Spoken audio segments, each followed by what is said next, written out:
Můžeš, asi, já nevím. Klapka, 1, 2, 3. Dobrý den, vážení přátelé, přeji vám krásný podvečer. Dovolte, abych vás všechny přivítala a seznámila vás s delegací naší, která se vypravila do Destinu. Jsme v Destinu už 4. den, zítra bohužel odjíždíme, dneska jsme na takový podvečer, kdy trávíme večer, dáme si vínko, dáme si dobré občerstvení, takže dovolte, abych se zeptala a představila vám jednotlivé účastníky. Tady je Hanka. Dobrý večer, Hanko. Dobrý večer. Jak se vám líbí? Rovnatka, pardon.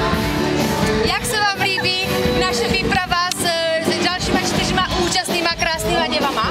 Úžasná, jsem girl vacation virgin.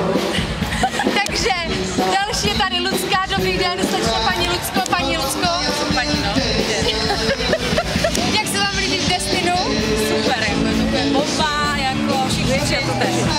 Takže tady je Ivča, ty se tam, jak se ti líbí nákupy, jak se vám líbí nákupy s náma? Cítím se jako v ráji. Výborně. No a tady je slečna, která už je zadaná, Katka.